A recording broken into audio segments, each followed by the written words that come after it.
اللہ الرحمن الرحیم۔ السلام علیکم دوستو، I am Areed Saleem, welcome to my YouTube channel Novel Orchard. کیسے ہیں آپ سب لوگ؟ جی تو گائز، آج ہم نے ریڈ کرنا ہے نیو ناول، سٹارٹ کرنا ہے۔ تو اس سے پہلے اگر آپ نے میرے چینل ناول آرچرڈ کو سبسکرائب نہیں کیا تو سبسکرائب کر لیں، ساتھ میں بیل آئیکن بھی پریس کر لیں تاکہ ہر آنے والی ویڈیو آپ کو ملتی رہے۔ ویڈیو کو لائک، شیئر، کمنٹ کرنا نہ بھولیں۔ آئیں جی چلتے ہیں۔ وہ پری کہاں سے لاؤں تیری دلہن جسے بناؤں، کہ گوری کوئی پسند نہ آئے تجھ کو، کہ چوری کوئی پسند نہ آئے تجھ کو۔ چائے کی ٹرے ٹیبل پر رکھتے ہوئے اکثر شوخی سے گنگنائی تو امینا بیگم اور ندا کے ہونٹوں پر مسکراہٹ دوڑ گئی۔ بدتمیز، مذاق اڑا رہی ہو میرا؟ حسن نے چائے رکھنے کے لیے جھکی ہوئی اقصیٰ کا کان پکڑا۔ اف حسن بھائی چھوڑے نا، بہت درد ہو رہا ہے۔ اقصیٰ نے التجا کے پھر مدد طلب نظروں سے امینا بیگم کی طرف دیکھا۔ چھوڑ دو حسن میری بیٹی کو، اس کا کیا قصور ہے؟ تم خود ہی اپنا مذاق بنوانے پر تلے ہوئے ہو۔ امینا بیگم نے فوراً اپنی لاڈلی کی حمایت کرتے ہوئے حسن کو ڈانٹا تو اس نے باطل ناخواستہ اقصیٰ کا کان چھوڑ کر چائے کا کپ اٹھا لیا۔ اقصیٰ امینا بیگم کے ساتھ لگ کر ان کے بیڈ پر بیٹھتے ہوئے اپنا کان سے ہلانے لگی۔ خواہ تم نے بچی کا کان سرخ کر ڈالا، ورنہ اس نے اس وقت میرے جذبات کی بالکل صحیح ترجمانی کی ہے۔ مجھے تو خود سمجھ میں نہیں آ رہا کہ تمہاری لڑکی تلاش کرنے کے لیے کون سے کنویں میں بانس ڈلواؤں۔ جان پہچان، عزیز رشتہ دار، محلے دار سب کو کھنگال ڈالا ہے، لیکن تم ہو کہ کسی لڑکی پر ہاں کرنے کا نام ہی نہیں لیتے۔ ندا نے بھی اقصیٰ کی حمایت کرتے ہوئے اپنی خفگی کا اظہار کیا۔ دکھائیں تو ندا باجی، آج کس بیچاری کو رد کیا ہے؟ حسن بھائی نے۔ اقصیٰ نے تصویر لینے کے لیے ندا کی طرف ہاتھ بڑھایا۔ افشا نام ہے، میری نند کے جیٹھ کی بیٹی ہے، اتنی پیاری ہے کہ اندھیرے کمرے میں بٹھاؤ تو کمرہ جگمگ کرنے لگے، لیکن ہمارے بھائی صاحب کو وہی ایک نا ہے۔ ندا نے اسے تصویر تھماتے ہوئے شکوہ کیا۔ واقعی حسن بھائی، ندا باجی بالکل ٹھیک کہہ رہی ہیں، یہ تو بہت ہی پیاری لڑکی ہے، آپ فٹافٹ ہاں کرتے ورنہ بعد میں پچھتائیں گے۔ تصویر دیکھتے ہوئے اقصیٰ نے ندا کی حمایت کی۔ آخر تم لوگوں سے کس نے کہہ دی کہ میں شادی کوئی حور پری کہ میں کسی حور پری کا متلاشی ہوں، یا مجھے حسینہ عالم سے شادی کرنی ہے جو ہر روز ایک سے بڑھ کر ایک حسینہ کی تصویر میرے لیے میرے پاس چلے آتے ہو۔ میں حسن وغیرہ کا طلبگار نہیں ہوں، لیکن بس اتنا چاہتا ہوں کہ وہ لڑکی وہ ہو جسے دیکھ کر میرا دل خود بول اٹھے، یس یہی ہے وہ جس کی مجھے تلاش ہے۔ حسن نے جھنجھلاتے ہوئے اپنا ہمیشہ والا موقف دہرایا۔ چلو آرڈر تے بنوا لو پھر۔ اب تمہارے دل کی یس کا انتظام ہم کیسے کریں؟ ہمیں تو بظاہر جو لڑکی اچھی لگتی ہے تمہیں دکھا دیتے، لیکن سچ بڑی شرمندگی ہوتی ہے اس طرح لڑکیاں ریجیکٹ کرنے سے۔ تو آپ نہ کیا کریں نا یہ لڑکیاں دکھانے والا کام، اللہ نے چاہا تو ایک دن وہ لڑکی خود ہی میری زندگی میں چلی آئے گی۔ ندا کی بات پر اس نے بہت پر یقین انداز نے کہا۔ لیکن بیٹا کب 28 سال کے ہو چکے ہو تم، یہی مناسب وقت ہے شادی کے لیے، پھر میرا بھی تو ارمان ہے پوتے پوتیوں کو کھلانے کا۔ جانتے بھی ہو دمے کی مریض ہے، کب سانس اکھڑ جائے خبر نہیں، مرنے سے پہلے اگر تمہیں آپ بات دیکھ لیتی تو اس دل کو اطمینان رہتا۔ امینا بیگم بولتے بولتے کچھ جذباتی ہوگی ان کے ساتھ بیٹھی اقصیٰ نے چھٹی نے اپنے بازو کے حصار میں لے لیا۔ ایسی بات مت کرے خالہ جان، ابھی آپ کو بہت لمبے عرصے تک جینا ہے۔ حسن بھائی کی شادی، ان کے بچوں کی پرورش، ندا باجی کے بچوں کی شادیاں، سب کام آپ نے کروانے ہیں۔ آپ کہاں بھی سے جانے کی باتیں کرنے لگی؟ امینا بیگم سے لپٹی اقصیٰ کے لہجے میں کیسا خوف تھا وہ اچھی طرح محسوس کر سکتی تھی، چنانچہ اس کا موڈ تبدیل کرنے کے لیے اپنے لہجے کو خوشگوار کرتے ہوئے بولی، اور تمہارا بھی تو کچھ انتظام کرنا ہے، تم اس گھر سے رخصت کے بغیر تو میں اس دنیا سے نہیں جا سکتی۔ مجھے نہیں ہونا رخصت، میں یہیں آپ کے ساتھ رہوں گی ہمیشہ۔ اس نے امینا بیگم کے گرد بازوں کا حصار کچھ اور بھی مضبوط کر دیا، لیکن یہ سب کہتے ہوئے اس کے نوخیز چہرے پر جو سرخی سی چھا گئی تھی اسے دیکھ کر ماحول کی سنجیدگی سے رنجیدہ ہو جانے والے حسن اور ندا کے ہونٹوں پر بے ساختہ مسکراہٹ دوڑ گئی۔ اچھا جی۔ امینا بیگم اور زرینہ دو ہی بہنیں تھیں، دونوں بہنوں کی عمروں میں خاصا فرق تھا، چنانچہ جب امینا بیگم بیاہ کر سسرال کی تو زرینہ ہی ماں باپ کے پیار کی تنہا حقدار ٹھہری۔ والدین سفید پوش لوگ تھے، لیکن مختصر سی فیملی اور بھلا زمانہ تھا۔ مہنگائی نے سفید پوش لوگوں کی آج کی طرح کمر نہیں توڑ رکھی تھی، اس لیے گزارا بھی اچھا ہوتا تھا اور والدین زرینہ کی فرمائش بھی آسانی سے پوری کر دیا کرتے تھے۔ گھرداری کے جھمیلے میں الجھی امینا بیگم کبھی کبھی میکے آتی، مگر جب بھی آتی زرینہ کے لیے کوئی نہ کوئی تحفہ ضرور ساتھ ہوتا تھا۔ دراصل انہیں خود بھی اپنے سے کئی سال چھوٹی زرینہ سے بہت پیار تھا، اور صاحب اولاد ہو جانے کے باوجود اس محبت میں کوئی فرق نہیں آیا تھا۔ بچوں نے زرینہ کے حصے کی محبت بانٹی نہیں تھی، بلکہ وہ خود زرینہ سے بہت پیار کرتے تھے۔ اپنی نکسک سے تیار رہنے والی شوخ و چنگ خالہ انہیں بہت پسند تھی۔ جب نانا نانی آگے پیچھے دنیا سے گزرے اور خالہ ان کے گھر رہنے کے لیے آ گئی تو بچے ماں اور خالہ کے قلبی دکھ کو سمجھے بغیر بہت خوش ہوئے۔ گزرتے وقت تو بچوں کی مصروفیات نے دونوں بہنوں کو جلدی سنبھالا دیا۔ امینا بیگم کو اگر کوئی فکر تھی تو صرف زرینہ کی کسی اچھی جگہ شادی کی۔ جلدی انہوں نے ایک اچھا سا رشتہ بھی ڈھونڈ نکالا، مگر زرینہ کے الفاظ نے ان کی خوشی چھین لی۔ میں آپ کے طے کیے ہوئے رشتے کو قبول نہیں کر سکتی آپا، کیونکہ میں کسی اور کو پسند کرتی ہوں۔ زرینہ کے ان الفاظ پر امینا بیگم کچھ پل کے لیے ساکتی رہ گئی، لیکن پھر انہوں نے تدبر سے کام لینے کا فیصلہ کرتے ہوئے پوچھا، کون ہے وہ شخص؟ اگر ایسی کوئی بات تھی تو تم نے پہلے مجھے کیوں نہیں بتایا؟ تنویر خان نام ہے اس کا، جس محلے میں ہم رہتے تھے وہی رہتا ہے۔ رہی یہ بات کہ میں نے پہلے کیوں نہیں بتایا تو میرے وہم و گمان میں بھی نہیں تھا کہ آپ میری شادی کے لیے اتنی جلدی مچائیں گی، لیکن اب جب کہ آپ ایسا چاہ رہی ہیں تو جان لیں کہ میں اپنی زندگی کے ساتھی کے طور پر صرف اور صرف تنویر خان کو قبول کر سکتی ہوں۔ ٹھیک ہے، تم اس سے کہو کہ رشتہ لینے اپنے گھر والوں کو یہاں بھیجے، جب وہ لوگ رشتہ لائیں گے تبھی ہم کچھ کر سکیں گے۔ زرینہ کے لہجے کی قطعیت کو محسوس کرتے ہوئے مینا بیگم نے کہا۔ تنویر خان تو گویا کہ ایسے کسی اشارے کا منتظر ہی بیٹھا تھا، چھٹ اگلے اتوار کو اپنے بھائی اور بھابھی کو مینا بیگم کے گھر بھیج دیا۔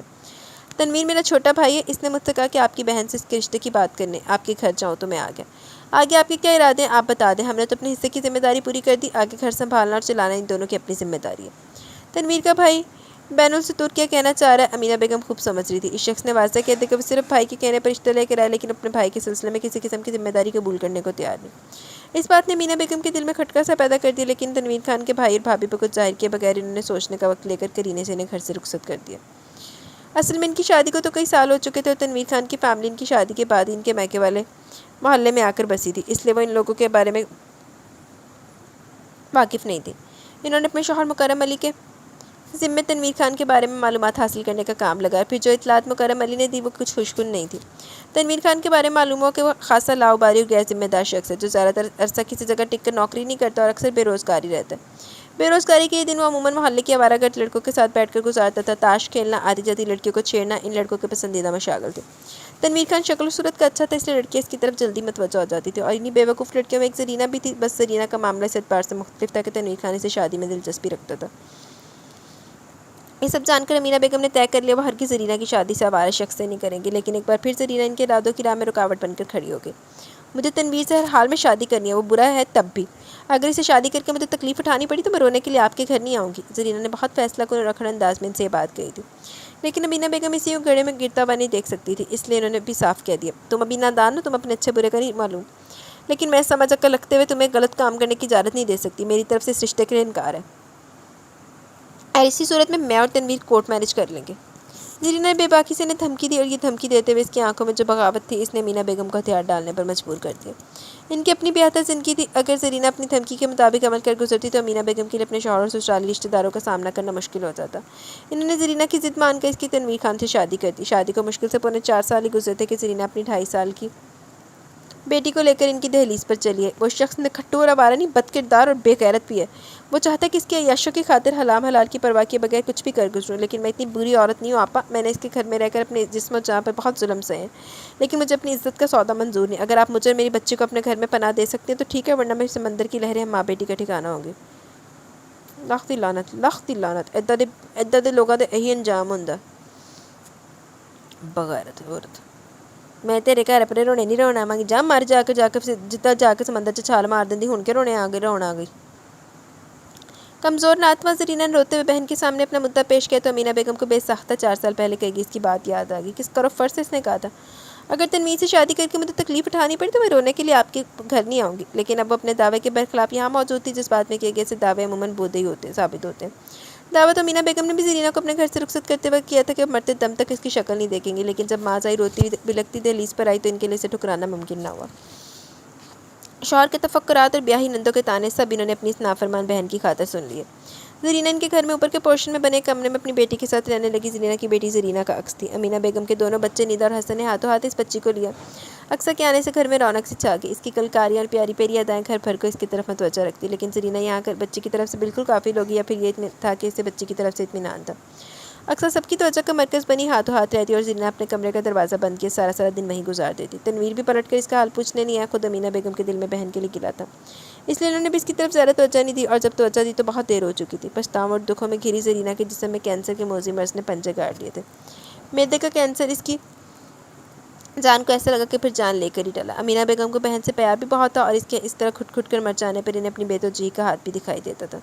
سو انہوں نے بہن کی اولاد کو سینے سے لگا کر اس کے حصے کا سارا پیار و توجہ بھی اس پر لٹا دیا۔ اکثر ان کی آنکھوں کا تارا تھی، جس سے صرف وہی نہیں گھر بھر پیار کرتا تھا۔ ادھر پھر نافرمانہ دا ہی حال ہوندا۔ کمپیوٹر شٹ ڈاؤن کر کے حسن سونے کے لیے اپنے بیڈ پر آیا تو دیکھا سائڈ ٹیبل پر رکھا پانی کا گلاس خالی ہے۔ اسے کچھ کوفت کا احساس ہوا۔ خالی جگ کا مطلب تھا کہ اسے خود نیچے جا کر فریج میں سے ٹھنڈا پانی لانا پڑتا۔ تمام تھکن کے باوجود اسے یہ کام کرنا ہی تھا، کیونکہ اگر رات کے کسی پہر اس کی آنکھ کھل جاتی تو پانی کا ایک گلاس لازماً پیتا تھا۔ دوسری صورت میں سے دوبارہ نیند بھی نہیں آتی تھی۔ نہ چاروں جگ اٹھا کر کمرے سے باہر نکلا۔ سیڑھیاں اترتے اسے احساس ہوا کہ نیچے کے پورشن میں مکمل خاموشی ہے۔ اگرچہ ابھی رات بہت گہری نہیں ہوئی تھی، لیکن سپہر کے بعد گھر والوں نے چند گھنٹے اتنے شدید اعصابی دباؤ میں گزارے تھے کہ اب ان کو واقعی آرام کی ضرورت تھی۔ آج پھر اچانک امینہ بیگم کی طبیعت بگڑ گئی تھی۔ ان کا سانس اس پوری طرح اکھڑا کہ انہیلر دینے کے باوجود سنبھل نہیں پا رہی تھی۔ وہ تو شکر تھا کہ مکرم علی گھر پر موجود تھے۔ انہوں نے امینہ بیگم کو فوری طور پر ہسپتال پہنچایا جہاں انہیں طبی امداد دی گئی۔ حسن اس وقت آفس میں تھا جب اقصیٰ نے فون پر ہوتے ہوئے سے امینہ بیگم کی طبیعت کی خرابی کا اطلاع دی۔ وہ سب کچھ کام چھاڑ کر سیدھا ہسپتال کی طرف بھاگا۔ ہسپتال پہنچا تو امینہ بیگم ابھی آئی سی یو میں تھی جبکہ مکرم علی رقصہ پریشانی کے عالم میں باہر ٹہل رہے تھے۔ اقصیٰ کی آنکھوں سے مسلسل آنسو بہہ رہے تھے جنہیں وہ بے دردی سے اپنے دوپٹے سے صاف کرتی زیر لب دعائیں پڑھنے میں مصروف تھی۔ ٹریٹمنٹ کے بعد امینہ بیگم کی حالت سنبھل گئی لیکن اقصیٰ کا برا حال تھا۔ 1 ڈیڑھ گھنٹے کے اس عرصے میں خوف سے نچڑ گئی تھی۔ امینہ بیگم بھی طبیعت سنبھل جانے کے باوجود کافی نڈھال نظر آ رہی تھی لیکن انہوں نے ہسپتال میں ایڈمٹ ہونا قبول نہیں کیا اور چند گھنٹوں بعد اصرار کر کے گھر واپس آ گئی۔ گھر آنے کے بعد اقصیٰ مسلسل ان کی پٹی سے لگ کر بیٹھی رہی۔ 9 بجے کے بعد جب حسن اپنے کمرے میں گیا تو اقصیٰ امینہ بیگم کے پاس ہی تھی۔ خود حسن کا بھی ان کے پاس ہی اٹھنے کا دل نہیں چاہ رہا تھا لیکن اسے آفس کے کچھ اہم کام نپٹانے تھے اس لیے اوپر کے پورشن میں اپنے کمرے میں چلا گیا۔ پہلے یہ کمرہ زرینہ خالہ اور اقصیٰ کے استعمال میں تھا لیکن زرینہ خالہ کے انتقال کے بعد اقصیٰ ندا کے ساتھ اس کے کمرے میں شفٹ ہو گئی تھی اور وہ کمرہ حسن کو مل گیا۔ اب ندا کی شادی کے بعد ندا کا کمرہ اقصیٰ کی ملکیت تھا اور حسن فریزر میں سے برف کے کیوبز نکالنے کے لیے فریج کھول رہا تھا کہ اسے احساس ہوا کہ اقصیٰ کے کمرے کی لائٹ آن ہے۔ دروازے کے نیچے موجود ہلکی سی طرح میں سے روشنی کی لکیر باہر آ رہی تھی۔ اس کا مطلب تھا کہ وہ بھی جاگ رہی ہے ورنہ وہ ندا کی طرح مکمل تاریکی میں سونے کی آ رہی تھی۔ حسن نے فریزر بند کیا اور اقصیٰ کے کمرے کی طرف بڑھ گیا۔ اسے تشویش تھی کہ کہیں وہ رو نہ رہی ہو۔ امینہ بیگم کی طبیعت کی خرابی کا وہ ہمیشہ ہی بہت اثر لیتی تھی۔ اس نے دروازہ تھوڑا سا وا کر کے اندر جھانکا۔ اقصیٰ بیڈ پر کتابیں پھیلائے بیٹھی تھی۔ اس کے ہاتھ میں موجود قلم نوٹ بک پر تیزی سے چل رہا تھا۔ وہ اتنی مصروف تھی کہ اسے حسن کے دروازہ کھول کر اپنے کمرے میں جھانکنے کا بھی احساس نہیں ہوا۔ حسن نے بھی اسے مخاطب کیے بنا دروازہ آہستگی سے دوبارہ بند کیا اور کچن کی طرف بڑھ گیا۔ وہ چولہے پر چائے کا پانی رکھ رہا تھا۔ چائے چڑھانے کے بعد اس نے کیبنٹس کھول کر تلاشی لی تو اسے ایک جار میں رکھے کوکیز مل گئے۔ کوکیز ایک پلیٹ میں نکالنے کے بعد اس نے پلیٹ ٹرے میں رکھی اور پھر لاؤنج میں فریج تک گیا۔ فریج کا جائزہ لینے پر اسے اس کیک کا بچا ہوا ایک بڑا سا ٹکڑا نظر آیا جو کل شام وہ ندا اور اس کے بچوں کی آمد پر چائے پر لایا تھا۔ کیک پیس نکال کر کچن میں واپس آیا اور اسے بھی کوکیز کے ساتھ ٹرے میں رکھ دیا۔ اس دوران چائے تیار ہو چکی تھی۔ 2 کپوں میں چائے نکال کر کپ ٹرے میں رکھے۔ ابھی کچھ دیر قبل اقصیٰ کے کمرے میں جھانکتے ہوئے اسے یاد آیا کہ آج کل اقصیٰ کے کالج میں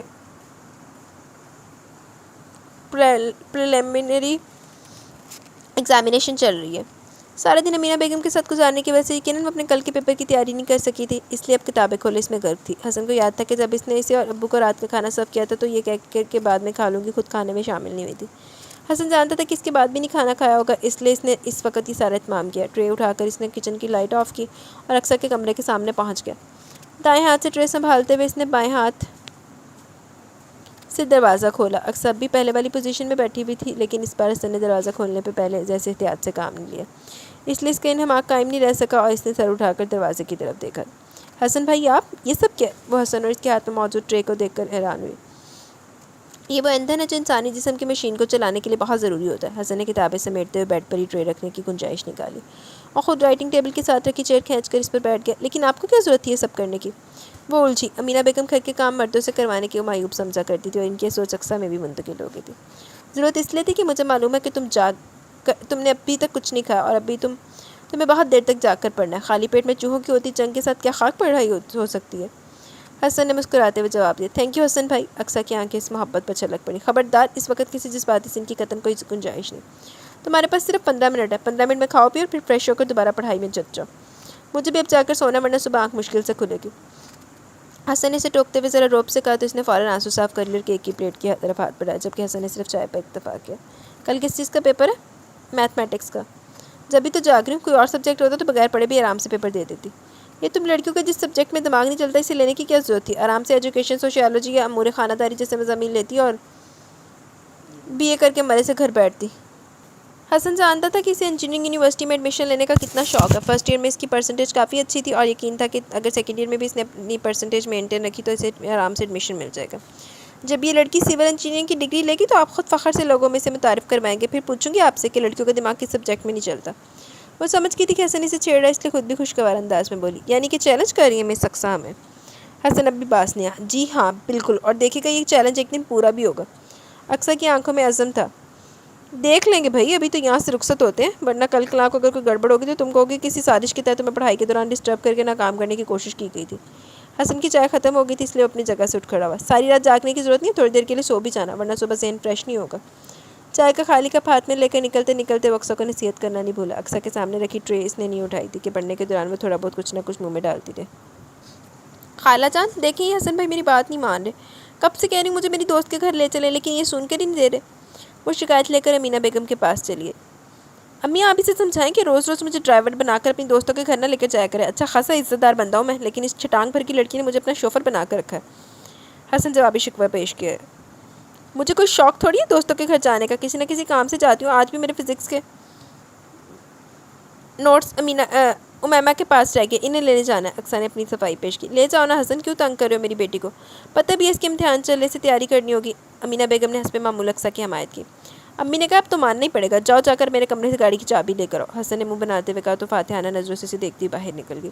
یہ زیادتی امینہ، ابھی کچھ دیر پہلے تو بچہ آفس سے تھکا ہوا ہے اور تم ذرا سی لڑکی کے کہنے پر اسے ایک بار پھر دوڑ لگوا رہی ہو۔ امینہ بیگم کی دونوں نندیں اس کی مزاج پرسی کے لیے آئی ہوئی تھی۔ مکرم علی نے فون پر امینہ بیگم کی طبیعت کی خرابی کے بارے میں اطلاع دی تھی۔ اب چاہے بھاوت سے دلچسپی ہو یا نہ ہو، بھائی کی خاطر تو انہیں آنا ہی تھا۔ وہ کافی دیر سے یہاں آئی ہوئی تھی اور اقصیٰ کو گھر میں چہکتے اور مالکانہ انداز میں گھومتے پھرتے دیکھ کر حسب معمول دل میں کلس رہی تھی۔ اب جو انہوں نے دیکھا کہ حسن کی مرضی کے بغیر امینہ بیگم اسے اقصیٰ کے ساتھ اس کی دوست کے گھر بھیج رہی ہے تو بڑی نصرت نے امینہ بیگم کو ٹوک ہی دیا۔ ارے نہیں پپا، ایسی کوئی بات نہیں، میں بالکل بھی تھکا ہوا نہیں ہوں، یہ تو بس اقصیٰ کو تنگ کرنے کے لیے جھوٹ موٹ بہانے بنا رہا تھا۔ امینہ بیگم سے پہلے حسن نے اپنی پھپھو کی تسلی کروائی اور کمرے سے باہر نکل گیا۔ ندا نہیں آئی تمہاری طبیعت کی خرابی کو سن کر؟ بھتیجے کے جواب نے مزید اعتراض کی گنجائش نہیں چھوڑی، اس لیے نصرت نے موضوع گفتگو بدل دیا۔ اسے تو ہم نے اطلاع ہی نہیں دی، خوام کا پریشان ہو کے یہاں دوڑی آتی ہے اور اس کا اپنا گھر ڈسٹرب ہوتا ہے۔ مجھے یہ بات بالکل بھی اچھی نہیں لگتی، اس لیے سب سے پہلے ہی کہہ رکھا تھا کہ اگر میری طبیعت خراب ہو تو ندا کو نہ بتایا جائے۔ امینہ بیگم نے ندا کے نہ آنے کی وجہ بتائی۔ مگر اس کی یہاں بھی تو ضرورت ہوتی ہے، اب تم یوں بستر سے لگی تو گھر کے 10 کام رک گئے ہوں گے، ندا آ جاتی تو سہارا رہتا۔ نصرت سے چھوٹی عصمت نے جیسے اس کی توجہ قبول نہیں کی۔ ارے نہیں آپا، ایسا کوئی مسئلہ نہیں، اکثر دیکھ لیتی ہے سب کچھ، اور میں بھی کوئی مہینہ بھر کے لیے تو بستر سنبھال کر نہیں بیٹھ جاؤں گی۔ دمے کا یہ ٹیک تو برسوں سے میری جان کو ساتھ لگا ہوا ہے، اب تو عادی ہو گئی ہوں اس کی، 2-4 دن آرام کروں گی پھر پہلے کی طرح اٹھ کھڑی ہوں گی۔ امینہ بیگم نے ایک بار پھر وضاحت دی جو یقیناً نندوں کو پسند نہیں ہے۔ اقصیٰ کا تو بچپنا ہی ختم نہیں ہوتا، گھر کے خاک سنبھالے گی؟ ہم نے تو جب بھی دیکھا پڑھائی اور دوستوں میں مصروف نظر آئی ہیں۔ نصرت کے انداز میں اقصیٰ کے لیے واضح ناپسندیدگی تھی۔ امینہ بیگم خود بھی بات جانتی تھی کہ ان کی نندوں کو اقصیٰ کے اس گھر میں رہنا پسند نہیں۔ زرینہ جب اقصیٰ کے ساتھ اس گھر میں لوٹی تب بھی دونوں بہنوں نے بہت اعتراض کیا، لیکن مکرم علی کچھ بیوی کی خاطر کچھ خدا سے مجبور ہو کر زرینہ کو اپنے گھر میں رکھنے پر راضی ہو گئے تھے۔ اپنی شکست پر دونوں بہنیں بے حد چلاک پاؤں ہوئیں اور اسی لیے شاید اب تک ان کے دلوں میں اقصیٰ کے لیے بغض تھا۔ اور یہ تو تم نے لڑکی کو شتر بے مہار کی طرح آزاد چھوڑ رکھا ہے، یہ کوئی اچھی بات نہیں ہے۔ کچھ نہیں تو گھر میں موجود جوان لڑکے کا خیال کرو، انسان کو بہکتے کیا دیر لگتی ہے، کل کلاکوں کو گل کھل گیا تو سر پکڑ کر ہوگی۔ ویسے بھی خون کی تاثیر بڑا رنگ دکھاتی ہے۔ عصمت آرا نے صاف زرینہ پر طنز کیا۔ ان کا نام عصمت تھا اور وہ بس اپنی عصمت کو قائم رکھنے کی قائل تھی، وہ دوسروں کی عزت و عصمت کو خاک میں ملانے کا ہنر ان سے زیادہ کوئی نہیں جانتا تھا۔ ان کے اس قسم کے رویوں کے سامنے امینہ بیگم نے ہمیشہ خاموشی اختیار کی تھی، سو آج بھی اسی پر عمل پیرا رہی۔ تھوڑی دیر میں مکرم علی بھی گھر چلے آئے تو دونوں بہنیں امینہ بیگم کی جان بخش کر بھائی کے ساتھ مصروف ہو گئی۔ مکرم علی پڑھے لکھے آدمی تھے، کالج میں پڑھاتے تھے۔ بہنوں کی عادات اور انداز گفتگو ان کی طبیعت سے میل نہ کھانے کے باوجود وہ بڑی وفاداری سے ان سے اپنا نشتہ نبھا رہے تھے۔ ماں باپ کے بعد مکرم علی کا گھر ہی ان دونوں کے میکے کی حیثیت رکھتا تھا اور مکرم علی نے ان کا مان کبھی ٹوٹنے نہیں دیا تھا۔ البتہ ان کی شرپسند باتوں کو وہ ہمیشہ ایک کان سے سن کر دوسرے کان سے اڑا دیتے تھے۔ بھائی بہنوں کے درمیان گفتگو کا سلسلہ جاری تھا کہ اقصیٰ اور حسن واپس آ گئے۔ حسن تو ان کے ساتھ ہی بیٹھ کے جبکہ اقصیٰ کچن میں چلی گئی۔ چلے بھائی کھانا لگ گیا، سب لوگ آ کر کھانا کھا لیں۔ تقریباً آدھے گھنٹے کے بعد اس نے آواز لگائی تو سب لوگ اٹھ کر ڈائننگ روم میں آ گئے۔ ٹیبل پر موجود لوازمات دیکھ کر نصرت اور عصمت چونک گئے۔ دال چاول، روٹی، سلاد، فرائیڈ فش اور چکن کڑھائی سے سجی ٹیبل اس بات کا ثبوت تھی کہ ان کا اقصیٰ کے بارے میں اندازہ غلط ہے۔ دونوں بہنیں خاموشی سے آ کر بیٹھ گئی۔ خیال تھا کہ کھانے میں مین میخ نکالیں گی، لیکن جب کھانے بیٹھی تو گرم گرم خستہ مچھلی، ذائقے دار چکن کڑھائی اور ان کے ساتھ موجود رائتہ سلاد نے کچھ کہنے کا موقع ہی نہیں دیا۔ شرما حضوری میں انہوں نے دال چاول بھی چکھے، ذائقے کا اندازہ اس لیے نہیں لگا سکی کہ اس کے ساتھ چکن کڑھائی کو خوب اچھی طرح مکس کر کے کھایا گیا تھا۔ کھانے کے بعد مکرم علی خود دونوں بہنوں کو ان کے گھر ڈراپ کرنے کے اتفاق سے دونوں بہنیں ایک ہی گھر میں بھی آئی گئی تھی، اور اب جب کہ دونوں پوتے پوتیوں والی تھی تب بھی دونوں کا اتحاد مثالی تھا۔ ضرورت کے مطابق انہوں نے اپنے گھر تو ضرور الگ کر لیے، لیکن اس طرح کے دیوار سے دیوار جڑی تھی، سو علیحدگی کے نام بس نام کو تھی۔ تھینک یو حسن بھائی۔ دونوں کی روانگی کے بعد برتن سمیٹتے ہوئے اقصیٰ نے حسن سے کہا، آج کھانے پر اس نے صرف دال چاول اور سلاد ہی بنایا تھا، لیکن امیمہ کے گھر سے واپس آتے ہوئے حسن نے ایک اچھے ریسٹورنٹ سے پھپھوؤں کے مزاج کے مطابق کھانا پیک کروا لیا۔ وہ جانتا تھا کہ اقصیٰ کی امور خاندانی ابھی بہت ابتدائی مراحل میں، وہ گنتی کے چند سالوں سے کھانے بنانا ہی جانتی ہے، جن کے سہارے وہ لوگ تو مشکل سے چند دن گزار لیتے تھے، لیکن پھپھوؤں کی مہمانداری کے لیے یہ قابلیت بہت کم تھی۔ شکر کی کوئی بات نہیں، شکر تو اصل میں ادا کر رہا ہوں کہ پھپھو کی مہمانداری کے بہانے سے آج مجھے تمہارے ہاتھ کا کھانا کھانے سے نجات مل گئی۔ وہ بولتے ہوئے غیر محسوس طریقے سے اقصیٰ کے ساتھ برتن سمیٹنے میں مدد دے رہا تھا۔ مقصد بس اتنا تھا کہ وہ جلد از جلد فارغ ہو جائے تاکہ اپنی پڑھائی کو وقت دے سکے۔ اس وقت آپ کچھ بھی کہہ لیں میں برا نہیں مانوں گی، آج سچ مچ آپ نے میرا بڑا ساتھ دیا۔ اقصیٰ حسب عادت اپنے پکائے ہوئے کھانے پر دیے گئے کمنٹس پر وویلا مچانے کے بجائے ممنونیت سے بولی تو حسن اس کے اتنے معصوم انداز پر بے ساختہ مسکرا کر رہ گیا۔ بھائی ہوں تو ہیلپ کیتی ہے۔ اچھا خالہ جان میں کالج جا رہی ہوں، اللہ حافظ۔ سفید کالج یونیفارم میں سرمئی پٹی والا سفید دوپٹہ سلیقے سے سر پر اوڑھے وہ کالج جانے کے لیے بالکل تیار تھی، بس جانے سے پہلے حسب معمول امینہ بیگم سے پیار لینے آئی تھی۔ اللہ حافظ بیٹا، خیر سے جاؤ خیر سے آؤ۔ امینہ بیگم نے اس کا ماتھا چوم کر دعا دی، ابھی جاؤ اقصیٰ، اور ورنہ بعد میں شور مچاؤ گی کہ وقت پر کالج نہیں پہنچا۔ آپ بھی جاؤ اقصیٰ، ورنہ بعد میں شور مچاؤ گی کہ وقت پر کالج نہیں پہنچا ہے۔ باہر سے حسن نے اسے آواز دی تو وہ اپنا شولڈر بیگ اٹھا کر باہر نکل گئی۔ آج تمہارا آخری پیپر ہے نا؟ حسن نے اس کے بیٹھنے کے بعد گاڑی آگے بڑھاتے ہوئے پوچھا۔ جی ہاں، آپ خوش ہو جائیں کہ اب آپ کو کافی دن تک مجھے کالج چھوڑنے کی ڈیوٹی نہیں نبھانی پڑے گی۔ اب بس مجھے ان ایگزامز کا رزلٹ اور ایڈمٹ کارڈ لینے ایک بار کالج جانا پڑے گا، اس کے بعد تو فائنل ایگزام شروع ہو جائیں گے۔ اقصیٰ نے اس کو تسلی دینے والے انداز میں ساری تفصیل بتائی۔ پاگل ہو تم، میں کبھی کبھار تمہیں چھیڑنے کے لیے کچھ کہہ دیتا تو اس کا مطلب ہرگز نہیں ہے کہ میں تجھے تمہارے کام کرنے میں کوئی تکلیف ہوتی ہے۔ تم صرف امی کو ہی نہیں ہم سب کو عزیز ہو، جو لوگ عزیز ہو ان کے تو کام انسان خوشی سے کرتا ہے۔ حسن اس کا سنجیدہ موڈ میں تھا۔ چلے اچھا، آپ نے میری تسلی کروا دی، ابھی میں آپ کو ایک اور کام بتانے ہی لگی تھی۔ اس کی بات سن کر اقصیٰ نے شوخی سے کہا، مارے گئے، یعنی غلط وقت پر ڈائیلاگ بول دیا۔ حسن نے چہرے پر بیچار کی طاری کرتے ہوئے کہا تو اقصیٰ کھلکھلا کر ہنس دی۔ آج آفس سے واپسی میں نیدا باجی کو ان کے گھر سے لے آئیے گا۔ کل رات میری ان سے فون پر بات ہوئی تھی، میں نے ان سے کہا کہ میرے فائنل ایگزام سے پہلے ایک بار بچوں کے ساتھ رہنے کے لیے آ جائیں، ورنہ پھر بعد میں بزی ہو جاؤں گی تو سب کے درمیان بیٹھ کر بات چیت کرنے کا ٹائم نہیں ملے گا۔ تو کہنے لگی آج کل عامر بھائی مصروف بہت ہیں، انہیں چھوڑنے نہیں آ سکتے۔ میں نے کہا کوئی بات نہیں، حسن بھائی آپ کو لینے آ جائیں گے۔ میں نے ٹھیک کہا نا حسن بھائی، آپ چلے جائیں گے نا نیدا باجی کو لینے؟ ساری تفصیل سناتے ہوئے آخر میں بہت معصومیت کے ساتھ پوچھا گیا۔ حسن کے پاس ہاں کرنے کے علاوہ کچھ چارہ نہیں تھا۔ نیدا باجی آئیں گی تو تبھی انہیں خالہ جان کی طبیعت بگڑنے کے بارے میں بتا دیں گے، نہ بتانے پر وہ ناراض تو ہوں گی لیکن ہم چپ کر کے ان کی ناراضگی برداشت کر لیں گے، خواہ مخواہ پریشان ہوتی اس کے مقابلے میں ان کی تھوڑی دیر کی ناراضگی بہتر ہے۔ اب وہ نیدا کے آنے کے بعد کا پروگرام سیٹ کر رہی تھی جنہیں حسن صرف مسکراتے ہوئے سن رہا تھا۔ یہ آپ اتنا مسکرا کیوں رہے ہیں؟ وہ شک بھری نظروں سے اسے دیکھنے لگی تو وہ ہنس پڑا۔ میں سمجھ گئی، آپ اس لیے خوش ہو رہے ہیں کہ نیدا باجی اپنے ساتھ حسیناؤں کی تصویروں کا سٹاک بھی لائیں گی جن میں سے شاید کوئی ایک آپ کے دل کو بھا جائے۔ اس کی بات پر حسن کا کہکہ بے ساختہ تھا۔ جواباً اقصیٰ نے اسے ناراضگی سے گھورا، پھر منہ موڑ کر کھڑکی سے باہر کا نظر دیکھنے لگی۔ امی میں نے کباب، کوفتے اور 2-3 مزید چیزیں بنا کر فریز کر دی ہیں، ہلکا پھلکا کھانا تو اقصیٰ بنا ہی لیتی ہے، بس آپ اتنی مہربانی کیجیے گا مزید کچھ دن کچن کا رخ نہ کریں، میں خود بھی کوشش کروں گی 10-15 دن بعد دوبارہ چکر لگا سکوں۔ نیدا 4 دن سے میکے میں تھی، پہلے تو وہ اس بات پر ہی خوب ناراض ہوئی کہ اسے امی کی مبانی کی اطلاع کیوں نہیں دی گئی۔ سب لوگوں نے سمجھایا بجھا کر اس کی ناراضگی کو دور کیا تو اسے دوسری فکر لاحق ہوگی کہ امینہ بیگم جو اب کافی حد تک سنبھل چکی تھی کہیں کچن کے کام میں نہ الجھ جائے، اس لیے ان 4 دنوں میں وقتاً فوقتاً کچھ نہ کچھ بنا کر فریزر میں اسٹور کرتی رہی۔ اور جب آج کے اس کے یہاں قیام کا آخری دن تھا تو امینہ بیگم کو ہر تھوڑی دیر بعد آرام دہ احتیاط اور پرہیز سے متعلق کوئی نہ کوئی ہدایت دیتی جا رہی تھی۔ امینہ بیگم مسکراتے ہوئے بیٹی کی محبت میں ڈوبی ہدایتیں سنتی رہی۔ حسن اب تم بھی فٹافٹ کسی لڑکی کے لیے ہاں کر دو ورنہ میں خود اپنی مرضی سے کسی جگہ تمہارا رشتہ طے کر دوں گی، اب تمہارے نخرے سہنے کا وقت نہیں ہے، ایک تو تمہاری عمر نکلی جا رہی ہے، دوسرے امی کو بھی ایک ہیلپر کی ضرورت ہے۔ آج حسن کا ہاف ڈے تھا اس لیے وہ جلدی گھر آ کے نیدا نے لگے ہاتھوں اس کی بھی کلاس لے ڈالی۔ اقصیٰ کرتی تو امی کی ہیلپ، حسن نے بودھی سے دلیل دی۔ میں کب کہہ رہی ہوں کہ نہیں کرتی، لیکن ایک تو اس پر پڑھائی کا بوجھ ہے، دوسرا وہ ابھی خود کم عمر اور نہ سمجھ ہے، گھر سنبھالنے کے لیے اقصیٰ کی نہیں کسی سمجھدار لڑکی کی ضرورت ہے۔ نیدا آج کسی دلیل کو خاطر میں لانے کے لیے تیار نہیں تھی۔ اچھا بعد میں دیکھیں گے اس معاملے کو، ابھی تو میں تھوڑی دیر ریسٹ کرنے کے اپنے کمرے میں جا رہا ہوں، آپ کو شام میں 5-6 بجے تک آپ کے سسرال چھوڑ آؤں گا۔ حسن نے وہاں سے فرار ہونے میں عافیت سمجھی۔ کمرے میں جا کر اس نے پوری رفتار سے پنکھا چلا، بستر پر لیٹ کر لمحوں میں غافل ہو گیا۔ پچھلے چند دنوں سے کام کی زیادتی اور امینہ بیگم کی طبیعت کی وجہ سے اس پر اتنا بوجھ رہا تھا کہ وہ ڈھنگ سے سو نہیں پا رہا تھا۔ اب بھی اسے سوتے ہوئے مشکل سے آدھا پون گھنٹہ ہی گزرا تھا کہ کسی نے بری طرح جھنجھوڑ کر اسے جگایا۔ حسن اٹھو، دیکھو امی کو پھر اٹیک ہوا ہے۔ وہ نیدا تھی جو آنکھوں میں آنسو لی حواس باختہ اس کے سرہانے کھڑی تھی۔ حسن کے سوئے ہوئے ذہن کو صورتحال سمجھنے میں چند سیکنڈ ہی لگے۔ وہ تیزی سے اٹھ کر نیچے کی طرف بھاگا۔ امینہ بیگم کے کمرے میں اکثر انہیلر کی مدد سے ان کی سانس بحال کرنے کی جدوجہد میں لگی ہوئی تھی، لیکن ان کی حالت سے ظاہر تھا کہ انہیں اس سے کوئی فائدہ نہیں ہو رہا۔ گاڑی کی چابی لاؤ اقصیٰ، حسن چلایا اور امی کو بازو میں اٹھا کر باہر کی طرف بھاگا۔ اقصیٰ پلیز تم بچوں کے پاس رک جاؤ، میں امی کے ساتھ اسپتال جاؤں گی۔ اقصیٰ چابی لے کر آئی تو نیدا نے اجازت سے کہا وہ راضی ہوگی۔ مکرم علی بھی اس وقت اپنے کسی دوست سے ملنے گئے ہوئے تھے، بچوں کو تنہا گھر پر نہیں چھوڑا جا سکتا تھا۔ وہ تینوں بچوں کے ساتھ لاؤنج میں بیٹھ کر دعائیں کرتی رہی۔ 8 سالہ یاسر قدرے سمجھدار تھا اور ماحول کی گمبھیرتا کو سمجھ رہا تھا، اس لیے چپ چاپ ایک طرف سنجیدگی سے بیٹھ گیا۔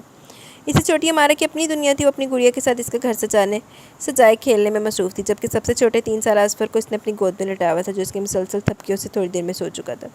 اکثر کبھی اپنے آنسو صاف کرتی، کبھی بے چین نظروں سے موبائل کی طرف دیکھتی۔ کئی دفعہ اس نے حسن کے موبائل پر بھی ٹرائی کیا، لیکن وہ بھی کال ریسیو نہیں کر رہا تھا۔ اس صورتحال پر بری طرح سہم کر رہ گئی، لہٰذا جب گھر کے سامنے کسی گاڑی کے رکنے کی آواز آئی تو گود میں سوئے ہوئے اصفر کو صوفے پر لٹا کر تیزی سے باہر کی طرف بھاگی۔ اسی اثنا میں ڈور بیل بھی بج چکی تھی۔ اکثر نے جلدی سے دروازہ کھولا، سامنے حسن کھڑا تھا۔ خالہ جان کیسی؟ حسن کو دیکھ کر اس نے تیزی سے سوال کرنا چاہا، لیکن اس کے پیچھے نظر آتے منظر نے اس کی قوت گویائی سلب کر لی۔ حسن کی گاڑی کے ساتھ ایک ایمبولینس کھڑی تھی، جس میں سے سفید چادر سے ڈھکا ایک وجود باہر نکالا جا رہا تھا۔ خالہ جان ٹور گئی؟ اس کے ساتھ ہی زاروں قطار روتی نڈھال سی ندا بھی موجود تھی۔ اب کسی سوال کی گنجائش نہیں رہی تھی۔ اقصیٰ کے سامنے زمین و آسمان کے بیچ موجود ہر چیز گردش کرنے لگی۔ اس سے قبل کہ وہ اس گھومتی ہوئی زمین کے ساتھ اپنا توازن کھو بیٹھتی، 2 ہاتھوں نے اس کے وجود کو سنبھال لیا۔ بہت برا بہت ٹریجڈی ہو گئی اس کے ساتھ تو۔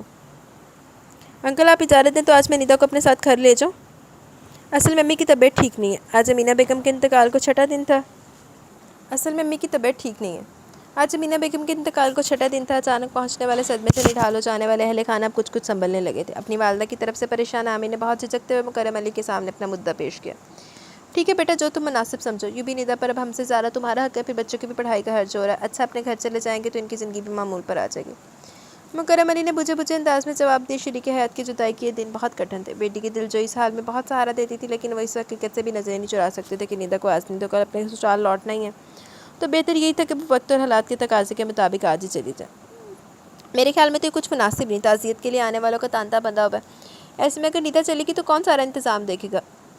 ہل ہل کر کھجور کی گٹھلیوں پر کلمہ پڑتی عصمت نے مکرم علی کو اجازت دیتے دیکھ کر دخل دیا۔ میں کوشش کروں گا پھپھو کہ ندا کو روزانہ کچھ دیر کے لیے یہاں لے آؤ، ویکینڈ پر اسے رکنے کے لیے چھوڑ دوں گا۔ چھٹی والے دن میں خود گھر پر رہ کر امی کو دیکھ سکتا ہوں۔ اصل میں سارا مسئلہ امی کی طبیعت کا، ورنہ مجھے خود بھی اچھا نہیں لگ رہا کہ ایسے وقت میں جب کہ ندا کی یہاں ضرورت ہے میں اسے واپس لے جانے کی بات کر رہا ہوں۔ عامر جو پہلی شرمسار تھا، نادم تھا، وضاحتیں دینے لگا، جس خاطر میں نہ لاتے ہوئے عصمت نے زور کی اور رخ پھیر کر دوبارہ خوش و خضوع سے اپنے کام میں مصروف ہو گئی۔ تم ٹینشن مت لو بیٹا، اس معاملے کی نوعیت سمجھ رہا ہوں، اس لیے پورے دل سے تمہیں ندا کو لے جانے کی اجازت دے رہا ہوں۔ رہی روزانہ سے یہاں لانے کی بات، تو میرے خیال میں کچھ ایسا ضروری نہیں۔ تم تھکے ہارے آفس سے آ کر روزانہ اتنی لمبی ڈرائیو کی مشقت اٹھاؤ، یہ زیادتی ہے۔ بس تم اتنی سہولت سے ویکینڈ پر ندا کو یہاں چھوڑ جانا۔ بہن کے تاثرات کا اثر ظاہر کرنے کے لیے مکرم علی داماد کے ساتھ کچھ اور نرم ہو گئے۔ یہ کس کے آنے جانے کی بات ہو رہی ہے بھائی؟ نصرت جو ابھی کمرے سے داخل ہوئی تھی ادھوری گفتگو سن کر پوچھنے لگی۔ یہ کچھ ادھر نہیں فسادی عورتیں پھپے کٹنی میں نے نیا کو زہر لگا دیا نا، دل کرتے بندہ گچی مروڑ دے، پکڑ کے گردن مروڑ کے پھینک دے، اور اس طرح کی فضول فسادن عورتوں کا گھر میں داخلے بند کرتے۔ ندا کا ذکر ہے خیر سے عامر میاں بیوی کو واپس لے جانا چاہتے ہیں، اور ہمارے بھائی صاحب نے اجازت بھی دے دی ہے۔ عصمت ارا نے فوری طور پر بہن کو اطلاع دی، وہاں رد عمل حسب توقع تھا۔ ہیں یہ میں کیا سن رہی ہوں؟ ندا چلی گئی تو یہاں کے معاملات کون دیکھے گا؟ انہوں نے حیرانگی کا اظہار کیا۔ یہاں کی کیا فکر آپا، آپ اور چھوٹی آپا ہے نا، مجھے تسلی، آپ دونوں مل کر سب کچھ دیکھ لیں گے۔ مکرم علی کے داماد اور بہنوں دونوں کی خوشنودی مطلوب تھی، اس لیے تدبر سے بات ختم کرنے کی کوشش کر رہے تھے۔ وہ تو ٹھیک ہے، تمہاری خاطر ہم یہاں رک بھی جائیں گے اور ہم اپنی ہمت کے مطابق گھر بھی دیکھ لیں گے، لیکن گھر کے بارے میں گھر کی بیٹی زیادہ مناسب جان سکتی ہے، کون سی چیز کہاں ہے، کتنی ہے، آنے جانے والوں کی توازہ کا کیا انتظام ہے، ہمیں بھلا کیسے ان باتوں کی خبر ہو سکتی ہے؟ نصرت بالکل ایسے پریشانی کا اظہار کرتی جیسے یہ میت کا گھر نہ ہو، بلکہ گھر کے دروازے پر عنقریب کوئی بارات اترنے والی ہے، جس کی خاطر مطارد اچانک ان کے سر پر آ پڑی ہو۔ مکرم علی کو ان کے اس انداز پر چڑ سی ہوئی، لیکن اپنا ہمیشہ والا تحمل برقرار رکھتے ہوئے بولے، ان سب باتوں کے لیے آپ پریشان نہ ہو، اقصیٰ موجود ہے گھر میں اور ندا سے بہتر طور پر ہر بات جانتی ہے۔ اقصیٰ کا بھی خوب ذکر نکالا تم نے، میں پوچھنے والی تھی کہ اس کے بارے میں بھی کہ اب اس کا کیا ہوگا؟ امینہ تو رہی نہیں جو اب اس کی بھانجی اس گھر میں رہ سکے۔ نصرت نے ایک دم ہی موضوع بدل دیا، لیکن ان کی بات ایسی تھی کہ متحمل مزاج مکرم علی بھی طیش میں آ کر بولے، اقصیٰ کی فکر نہ کریں، اقصیٰ کل بھی اس گھر میں رہتی تھی اور آئندہ بھی یہیں رہے گی۔ امینہ کے چلے جانے سے اس کا اس گھر پر حق ختم نہیں ہو گیا، وہ اس گھر کی بیٹی ہے، اور جب تک وہ ندا کی طرح اپنے گھر کی نہیں ہو جاتی اسے یہی رہنا ہے، اور امینہ کے بعد میں اس کی یتیم بھانجی کو اپنے گھر سے نکال دوں گا، یہ تو کوئی بھول کر بھی نہیں سوچے۔ مکرم علی کا لہجہ دو ٹوک تھا۔ نصرت ان کے انداز پر دبک گئی، لیکن اس وقت میں عصمت ان کی مدد کو آگے بڑھی۔ تم معاملے کی نزاکت کو سمجھ نہیں رہے مکرم، بے شک تمہاری نزدیک اقصیٰ تمہاری بیٹی جیسی ہے، لیکن وہ سچ مچ تو تمہاری بیٹی نہیں ہے نا، پھر اس گھر میں حسن بھی رہتا ہے، وہ دو نامحرم افراد کے درمیان ایک لڑکی کا یہاں رہنا بالکل نامناسب ہے۔ کہہ تو ٹھیک رہی ہیں پھپھو، عامر جس کی مخالفت کے نتیجے میں ساری گفتگو نکلی تھی ان کی حمایت میں بولا۔ نقطہ ایسا تھا کہ مکرم علی بھی کچھ دیر کے لیے چپ ہو کر سوچوں میں ڈوب گئے۔ ندا بیٹا یہاں آؤ، بات سنو۔ سوچ کی گہرائی سے نکل کر انہوں نے بلند آواز سے ندا کو پکارا۔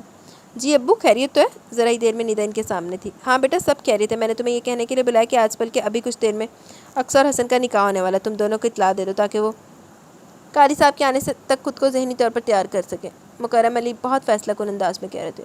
اللہ سیدھا نکاح ہی کھڑکاتا جے، حسن اور رقصہ کا نکاح؟ یہ آپ کیا کہہ رہے ہیں ابو؟ ندا ان کی بات سن کر شدید ترین حیرانی کا شکار تھی۔ انکل ٹھیک کہہ رہے ہیں ندا، تم میرے ساتھ آؤ، میں تمہیں ساری تفصیل بتاتا ہوں۔ عامر ندا کا ہاتھ پکڑ کے اسے کمرے سے باہر لے گیا۔ بات تو خیر صحیح ہے، لیکن معلوم نہیں حسن راضی ہوگا یا نہیں، پھر رقصہ کا بھی مسئلہ ہے، وہ تو ابھی تک امی کی ڈیتھ کو بھی قبول نہیں کر پائی، ایسے میں حسن سے نکاح اس کے لیے ایک اور شوق ثابت ہو سکتا ہے۔ ندا عامر کی زبانی ساری بات سن کر فکر مندی سے بولی، حسن اور رقصہ کی حالات کی نزاکت سمجھانا تمہارا کام ہے، اس حالات میں اس سے بہتر کوئی فیصلہ نہیں ہو سکتا۔ پھر میں انکل کا موڈ بھی دیکھ رہا ہوں، اگر اس وقت کسی نے اس فیصلے کو قبول کرنے سے انکار کیا تو اس انکار کو قبول نہیں کریں گے۔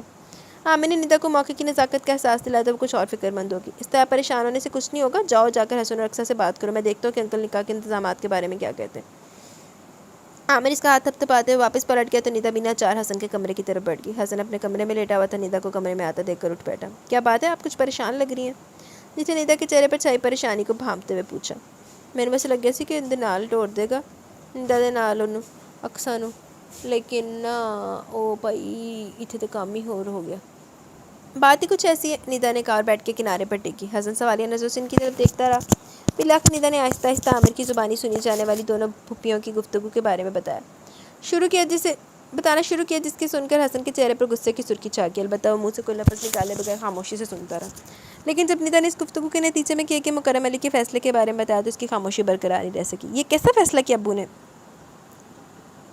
لوگوں کی باتوں میں آ کر اس طرح کا کوئی فیصلہ کرنے سے پہلے ابو کو میرے اور رقصہ کے بارے میں درمیان موجود عمر کا تو فرق دیکھنا چاہیے تھا۔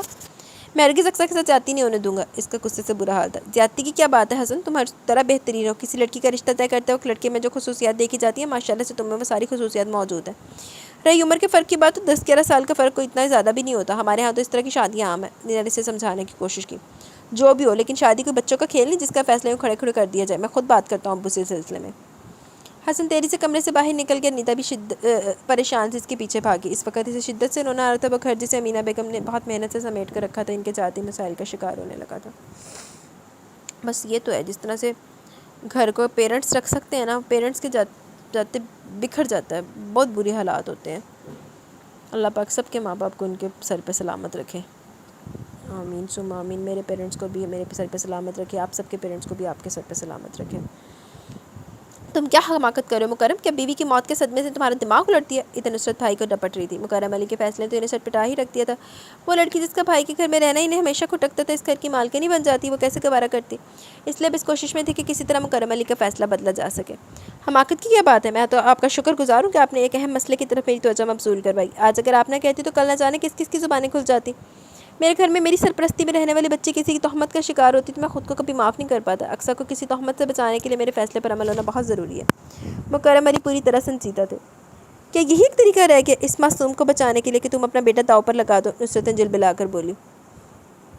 میرے پاس تو یہی طریقہ، اگر آپ کے پاس اس سے بہتر کوئی حل ہے تو بتا دیں۔ تم حسن کی کہیں اور شادی کر دو، گھر میں دوسری عورت آ جائے گی تو پھر لوگوں کی باتیں بنانے کی گنجائش نہیں رہے گی۔ نصرت نے مشورہ دیا۔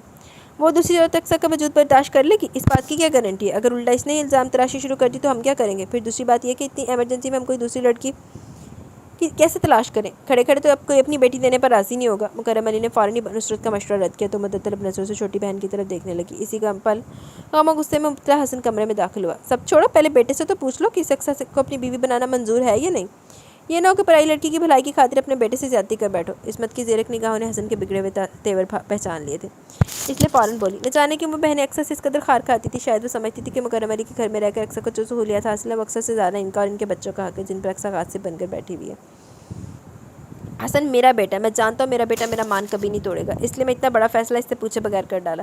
اگر آپ کو پھر بھی کوئی شک ہے تو یہ آپ کے سامنے، آپ خود اس سے پوچھ لیں۔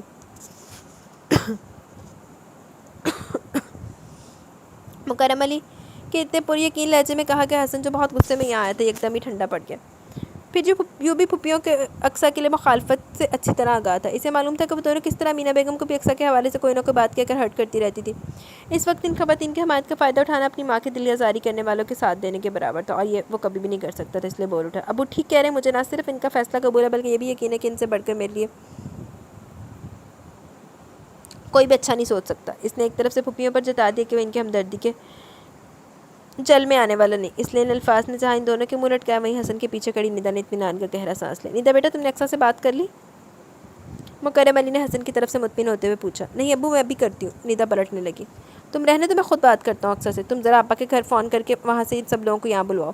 عامر قاضی وغیرہ کا انتظام کرنے گیا، مہمانوں کی توازہ کے لیے بھی باہر سے سامان لے گا، تم بس برتنوں وغیرہ کا ارینجمنٹ دیکھ لو۔ مکرم علی نے ہدایت کی تو میں ساری لا کے رہ گیا، جب کہ ماں کو مرے ہوئے صرف چھٹا دن تھا۔ وہ اکلوتے لاڈلے بھائی کی جس انداز میں شادی پر بہت دل برداشتہ ہو رہی تھی، لیکن یہی وقت کا تقاضا تھا۔ وقت کسی تقاضے کو پورا کرنے کے لیے مکرم علی بھی سرگرم تھے۔ گرم سے نڈھال اپنے دل کو سنبھالتے ہوئے انہوں نے اقصیٰ کے کمرے کے دروازے پر دستک دی۔ آ جائیں۔ اندر سے اقصیٰ کی مدھم آواز سنائی دی تو وہ دروازہ کھول کر اندر داخل ہو گیا۔ اقصیٰ قرآن پاک کو جزدان میں لپیٹ رہی تھی۔ اس کی متورم آنکھیں گواہ تھی کہ وہ روتی رہی ہے۔ خالو جان، آپ اگر کوئی کام تھا تو مجھے بلوا لیا ہوتا۔ مکرم علی کو اپنے سامنے پا کر وہ حیران ہوئی۔ کوئی بات نہیں بیٹا، کبھی کبھی بڑوں کو بھی بچوں کے سامنے آ کر اپنی گزارش پیش کرنی پڑتی ہے۔ مکرم علی کے الفاظ نے ابکے سے پریشان کر دیا۔ گزارش؟ کیسی گزارش؟ یہ آپ کیا کہہ رہے ہیں خالو جان؟ اس نے الجھ کر پوچھا۔ یہ بتاؤ اقصیٰ، تم مجھے اپنی خالہ کو اپنے ماں باپ کی جگہ سمجھتے ہو یا نہیں؟ اس کے سوال کو نظر انداز کرتے ہوئے انہوں نے پوچھا۔ آہو پوری طرح کہنا ہوں کوئی نو ادھر تو نہیں نہ کہہ سکتا۔ بالکل خالو جان، اس میں تو کوئی شک و شبے کی بات نہیں، اقصیٰ نے ان کی طرف دیکھتے ہوئے پوری یقین و اطمینان سے کہا۔ جیتی رہو۔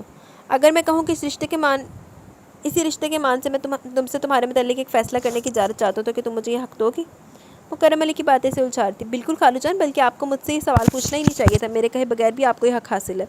تو بیٹا، میں نے اپنے اس حق کو استعمال کرتے ہوئے تمہارا اور حسن کا رشتہ طے کر دیا۔ تھوڑی دیر میں نکاح خواہ آئے گا تو تم دونوں کا نکاح ہو جائے گا، باقی کسر ہم کچھ دن بعد ولیمہ کر کے اس میں پوری کر لیں گے۔ مجھے معلوم ہے لڑکیوں کے اپنی شادی کے حوالے سے بہت سے ارمان ہوتے ہیں، لیکن اس وقت حالات کچھ ایسے ہیں کہ ہمیں سادگی سے سب کچھ کرنا پڑ رہا ہے۔ البتہ ولیمہ پر دھوم دھام کا میری طرف سے وعدہ ہے۔ اقصیٰ ہکا بکا سن رہی تھی، یہاں تک کہ اس کے سر پر ہاتھ رکھ کر کمرے سے باہر بھی نکل گئے۔ ندا باجی، خالو جان کیا کہہ گئے ابھی؟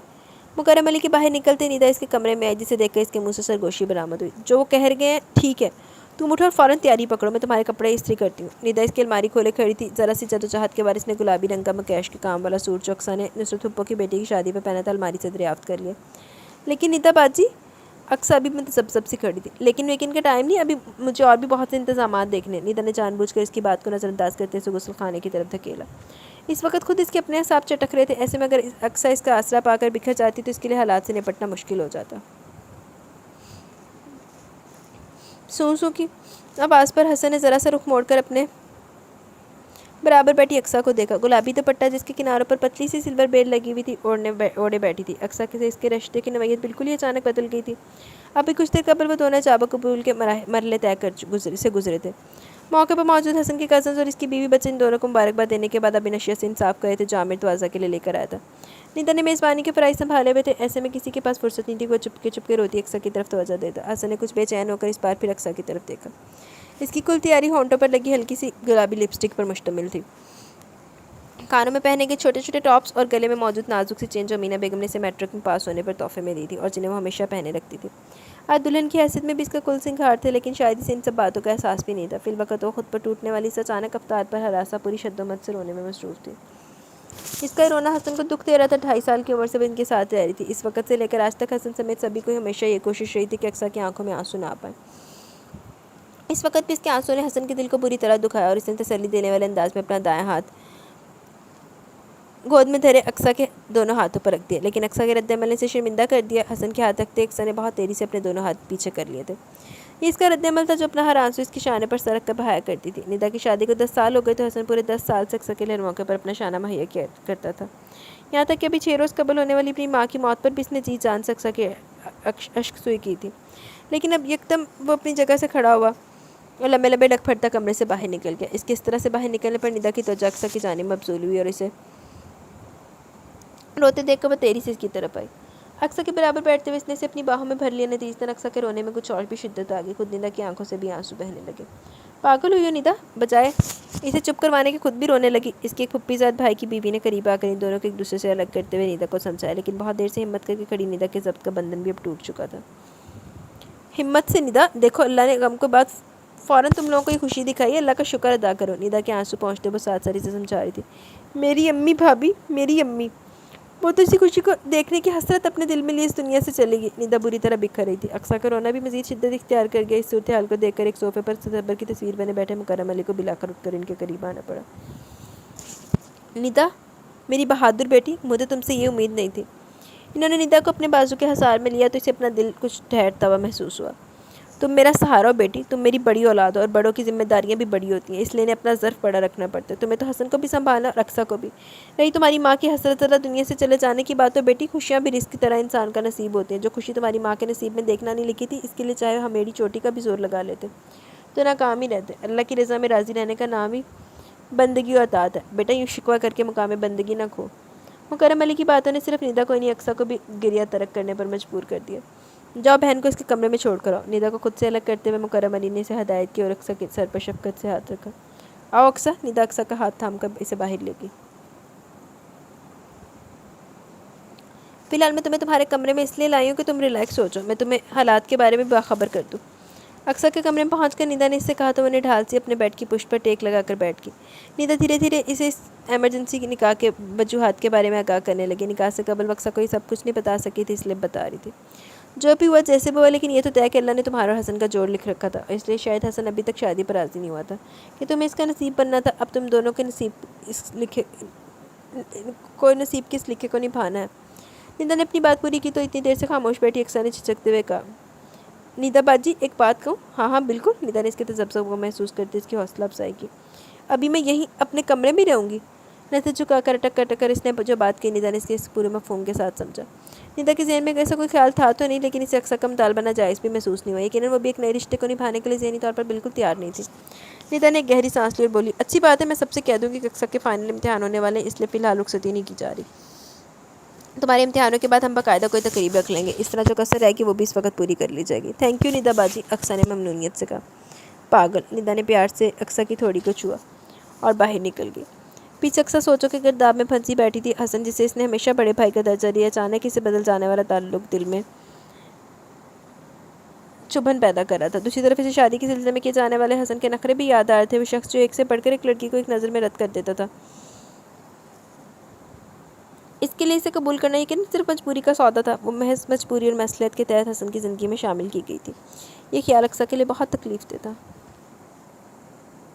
ڈرائیونگ کی طرف توجہ مبذول ہونے کے باوجود حسن اپنے برابر میں بیٹھی اقصیٰ کے گریز کو محسوس کر سکتا تھا۔ یہ گریز اور فاصلہ ان کے نکاح کے بعد ہی قائم ہو گیا تھا۔ اس دن کے بعد سے اقصیٰ نے حسن کو خود مخاطب کرنا ترک کر دیا تھا۔ ندا کے اپنے گھر روانہ ہونے کے بعد اس نے گھر کی ذمہ داریاں اپنے ذمہ لے لی، لیکن اس پر ایک چپ سی طاری تھی۔ خصوصاً حسن کے معاملے میں یہ خاموشی شدید تھی۔ مکرم علی سے وہ ان کی ضروریات و طبیعت کے متعلق پوچھتی رہتی تھی، لیکن حسن سے مخاطب ہونا اس نے بالکل چھوڑ دیا۔ البتہ وہ اس کی ضروریات کا خیال رکھ رہی تھی۔ حسن کو اپنے کپڑے پہلے کی طرح دھلے دھلائے استری شدہ ملتے تھے، کھانا اور چائے بھی اپنے اوقات پر پیش کر دیے جاتے تھے، لیکن گریز ایسا تھا کہ حسن خود بھی اسے مخاطب نہیں کر پا رہا تھا۔ جواباً اس نے بھی اقصیٰ جیسا رویہ اختیار کر لیا۔ وہ جانتا تھا کہ اقصیٰ کے امتحان سر پر ہے، اس اتنے بڑے صدمے سے گزرنے کے بعد گھریلو ذمہ داری کو بوجھ اٹھاتے ہوئے اس کی اپنی اسٹڈیز کو وقت دینا بہت مشکل ہوگا۔ اس لیے حسن نے ایک جز وقتی ملازمہ کا بندوبست کر دیا، جس کے ہوتے ہوئے اقصیٰ کے ذمے صرف کھانا پکانے اور ملازمہ کی نگرانی کے کام رہ گئے۔ ندا کی طرف سے بھی کافی تعاون کیا جا رہا تھا۔ وہ ہر ویکینڈ پر بچوں کے ساتھ رہنے آتی تو 2-3 ڈشز بھی بنا کر فریز کر دیتی۔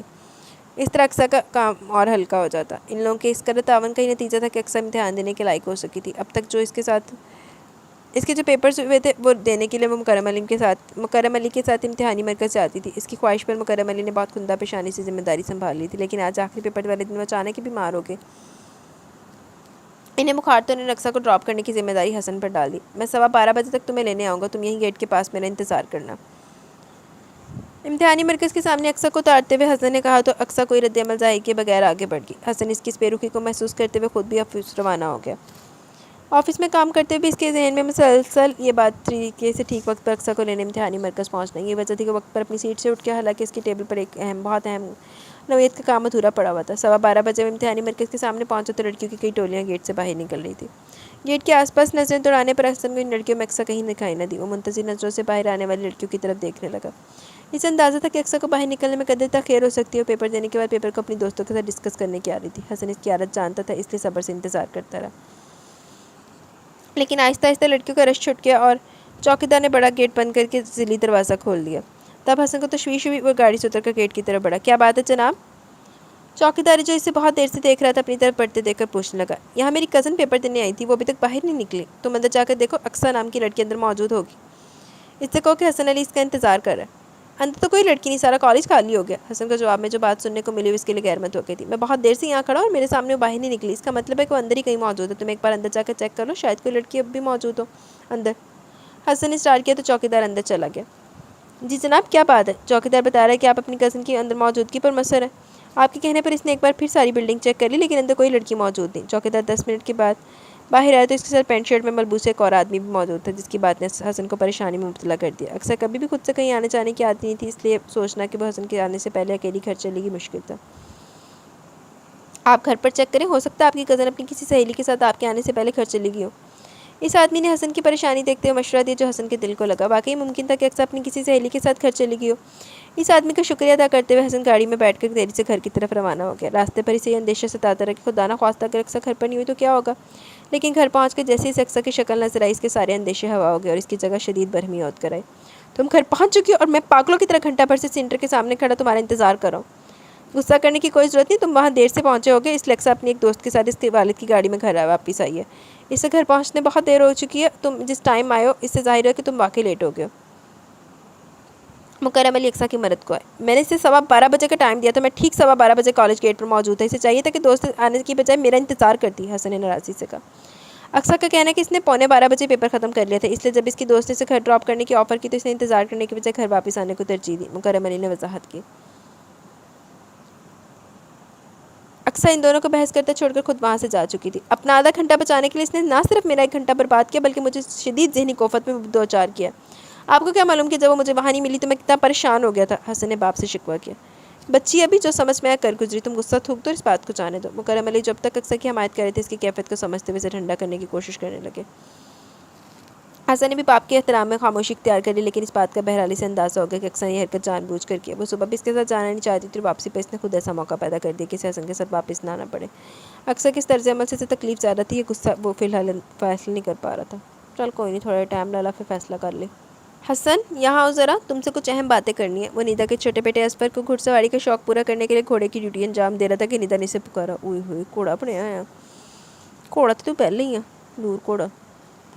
جی جناب فرمائیے، لیکن ذرا جلدی، ابھی ہمارے سوار کا دل نہیں بھرا، اس لیے ہم آپ کو ذرا وقت نہیں دے سکیں گے۔ اصفر کو اپنی پیٹھ سے اتار کر وہ نیدا کے پاس آئے، مکرم علی بھی وہیں بیٹھے ہوئے تھے۔ اصفر صاحب کا دل تو کبھی گھڑ سواری سے بھرتا ہی نہیں، گھر میں بھی سارا وقت اپنے ابا سے ہی کام لیتا ہے، نیدا نے ہنستے ہوئے بتایا۔ معصوم بچہ نا، اس لیے گدھے گھوڑے کا فرق نہیں جانتا، تھوڑا وقت گزرنے سے پھر دیکھے گا، کبھی بھی اپنے والد بزرگوار کو گھوڑا سمجھنے کی غلطی نہیں کرے گا۔